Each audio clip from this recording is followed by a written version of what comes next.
Siddu DK ವಿರುದ್ಧ ಭಯಂಕರ ಮಾಟ ಮಂತ್ರ. ಇದರ ಹಿಂದಿದೆಯಾ ನಿಂಬೆಹಣ್ಣು ನಿಪುಣರ ಕೈವಾಡ?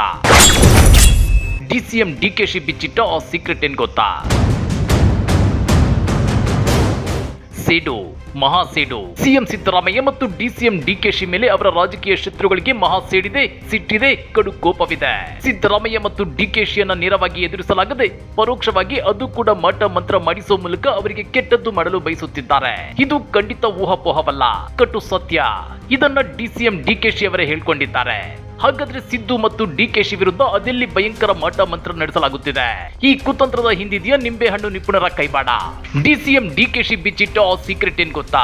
ಅದನ್ನ ಡೀಟೇಲ್ ಆಗಿ ತೋರಿಸ್ತೀವಿ. ಆದ್ರೆ ಅದಕ್ಕಿಂತ ಮೊದಲು ನಮ್ಮ ಚಾನಲ್ ಅನ್ನ ಸಬ್ಸ್ಕ್ರೈಬ್ ಮಾಡ್ಕೊಳ್ಳಿ, ಹಾಗೇನೆ ಪಕ್ಕದಲ್ಲಿರೋ ಬೆಲ್ ಬಟನ್ ಪ್ರೆಸ್ ಮಾಡಿ. ಕಳೆದ 34 ದಿನಗಳಿಂದ ವಿದೇಶದಲ್ಲಿ ತಲೆಮರೆಸಿಕೊಂಡಿದ್ದ ಹಾಸನದ ಜೆಡಿಎಸ್ ಸಂಸದ ಪ್ರಜ್ವಲ್ ರೇವಣ್ಣ ಅವರನ್ನ ತಡರಾತ್ರಿ ಎಸ್ಐಟಿ ಪೊಲೀಸರು ಬಂಧಿಸಿದ್ದಾರೆ.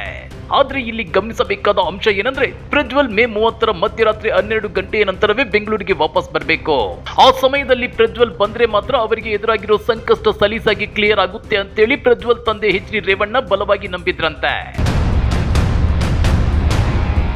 ಈ ದಿನಾಂಕದಂದೇ ಪ್ರಜ್ವಲ್ ಭಾರತಕ್ಕೆ ಬರಲು ಎಚ್.ಡಿ. ರೇವಣ್ಣ ಅವರೇ ಮುಹೂರ್ತ ಕೂಡ ಫಿಕ್ಸ್ ಮಾಡಿಸಿದ್ರಂತೆ. ಇದಕ್ಕೆ ಕಾರಣ ಜ್ಯೋತಿಷ್ಯ.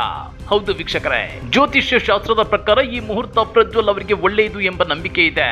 ಇದೇ ಸಮಯಕ್ಕೆ ಪ್ರಜ್ವಲ್ ಬೆಂಗಳೂರಿಗೆ ತಲುಪಿದ್ದಾರೆ. ಹಾಗಾದ್ರೆ ಈ ಸಮಯಕ್ಕೆ ಪ್ರಜ್ವಲ್ ಆಗಮಿಸಿದ್ರಿಂದ ಆಗಿರೋ ಪ್ರಯೋಜನಗಳೇನು ಗೊತ್ತಾ? ಶುಕ್ರವಾರ ಕರ್ಕ ಲಗ್ನ, ಕುಂಭ ರಾಶಿ ಇದೆ. ಲಾಭದಲ್ಲಿ ಗುರು, ರವಿ, ಶುಕ್ರ ಇದ್ದು ಇದು ಮಹಿಳೆಯರಿಗೆ ಸಂಬಂಧಿಸಿಯೂ ಮಹತ್ವದ್ದಾಗಿದೆ.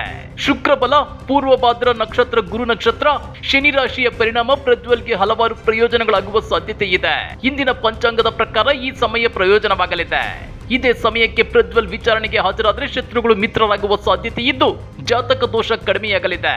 ಇದೇ ಉದ್ದೇಶದಿಂದ ಜಾತಕ ನೋಡಿ ಪ್ರಜ್ವಲ್ ಅವರನ್ನ ವಾಪಸ್ ಕರೆಸಿಕೊಳ್ಳಲಾಗಿದೆ ಅಂತ ಹೇಳಲಾಗ್ತಿದೆ. ಹೀಗೆ ಒಂದು ಕಡೆ ಪ್ರಜ್ವಲ್ ರೇವಣ್ಣ ಸ್ವದೇಶಕ್ಕೆ ವಾಪಸ್ ಆಗೋಕೆ ಎಚ್.ಡಿ. ರೇವಣ್ಣ ಜ್ಯೋತಿಷ್ಯದ ಮೊರೆ ಹೋಗಿ ಮುಹೂರ್ತ ಫಿಕ್ಸ್ ಮಾಡಿಸಿದ ಬೆನ್ನಲ್ಲೇ ಡಿಸಿಎಂ ಡಿಕೆಶಿ ಮಾಧ್ಯಮಗಳ ಮುಂದೆ ಬಂದು ಒಂದು ಬಿಗ್ ಬಾಂಬ್ ಹಾಕಿದ್ದಾರೆ. ನನ್ನ ಹಾಗೂ ಮುಖ್ಯಮಂತ್ರಿಗಳ ವಿರುದ್ಧ ಕೇರಳದಲ್ಲಿ ತಂತ್ರಿಗಳನ್ನ ಬಳಸಿಕೊಂಡು ಶತ್ರು ಭೈರವಿ ಯಾಗ ಪ್ರಯೋಗ ನಡೆಸಲಾಗುತ್ತಿದೆ. ಈ ಬಗ್ಗೆ ನಾವು ತಲೆ ಕೆಡಿಸಿಕೊಳ್ಳೋದಿಲ್ಲ. ನಾವು ನಂಬಿರೋ ಶಕ್ತಿ, ದೇವರು ಹಾಗೂ ಜನರ ಆಶೀರ್ವಾದ ನಮ್ಮನ್ನ ಕಾಪಾಡಲಿದೆ ಅಂತ ಹೇಳಿದ್ದಾರೆ. ಹೌದು ವೀಕ್ಷಕರೇ, ಕೇರಳದ ರಾಜರಾಜೇಶ್ವರಿ ದೇವಾಲಯದ ಆಸುಪಾಸಿನ ನಿರ್ಜನ ಪ್ರದೇಶದಲ್ಲಿ ಶತ್ರು ಸಂಹಾರ ಉದ್ದೇಶದ ರಾಜಕಂಟಕ ಮಾರಣ ಮೋಹನ ಸ್ತಂಭನೆಯಾಗ ಪ್ರಯೋಗ ನಡೆಸಲಾಗುತ್ತಿದೆ ಅಂತೇಳಿ ಡಿಸಿಎಂ ಡಿಕೆಶಿ ಸ್ಫೋಟಕ ಹೇಳಿಕೆ ಕೊಟ್ಟಿದ್ದಾರೆ. ಜೊತೆಗೆ ಯಾರು ಈ ಯಾಗ ಮಾಡಿಸುತ್ತಿದ್ದಾರೆ ಎಂಬ ವಿವರವನ್ನ ಈ ಯಾಗದಲ್ಲಿ ಪಾಲ್ಗೊಂಡವರೇ ನಮಗೆ ತಿಳಿಸಿದ್ದಾರೆ ಅಂತಾನು ಡಿಸಿಎಂ ಡಿಕೆ ಶಿವಕುಮಾರ್ ಸ್ಪಷ್ಟಪಡಿಸಿದ್ದಾರೆ. ಅಗೋರಿಗಳ ಮೂಲಕ ಈ ಯಾಗ ನಡೆಯುತ್ತಿದೆ.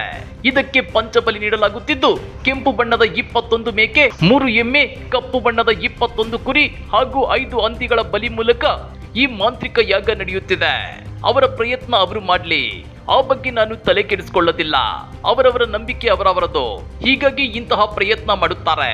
ಅವರು ನಮ್ಮ ಮೇಲೆ ಏನೇ ಪ್ರಯೋಗ ಮಾಡಿದ್ರು ನಾನು ನಂಬಿರುವ ಶಕ್ತಿ ನಮ್ಮನ್ನ ಕಾಪಾಡಲಿದೆ.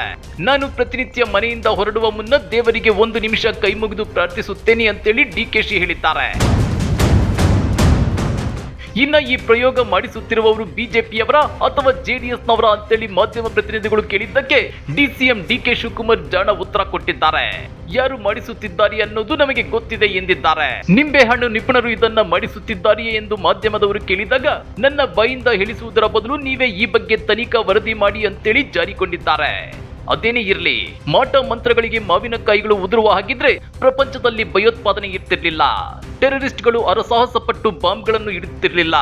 ಅಷ್ಟೇ ಯಾಕೆ, ರಾಜಕೀಯ ಶತ್ರುಗಳನ್ನ ಹಣಿಯೋಕೆ, ಅಧಿಕಾರದ ಗದ್ದುಗೆ ಹಿಡಿಯೋಕೆ ಚುನಾವಣೆಗಳು ಬೇಕಾಗಿ ಇರಲಿಲ್ಲ. ವೀಕ್ ಮೈಂಡೆಡ್ ಜನ ಮಾತ್ರ ಇಂಥ ಮಾಟ ಮಂತ್ರದ ಮೊರೆ ಹೋಗ್ತಾರೆ. ಇದು ಮೌಢ್ಯಾಚಾರದ ಎಕ್ಸ್ಟ್ರೀಮ್ ಲೆವೆಲ್ ಅಂದ್ರೆ ತಪ್ಪಾಗ್ಲಾರ್ದು. ಈ ಬಗ್ಗೆ ನೀವೇನಂತೀರಾ? ಕಮೆಂಟ್ ಮಾಡಿ, ವಿಡಿಯೋ ಲೈಕ್ ಮಾಡಿ, ಶೇರ್ ಮಾಡಿ. ಇಂಥ ಮತ್ತಷ್ಟು ರೋಚಕ ರಾಜಕೀಯ ಸುದ್ದಿಗಳನ್ನ ಮಿಸ್ ಮಾಡದೆ ನೋಡಬೇಕು ಅಂದ್ರೆ ನಮ್ಮ ಯೂಟ್ಯೂಬ್ ಚಾನಲ್ ಅನ್ನ ಸಬ್ಸ್ಕ್ರೈಬ್ ಮಾಡ್ಕೊಳ್ಳಿ.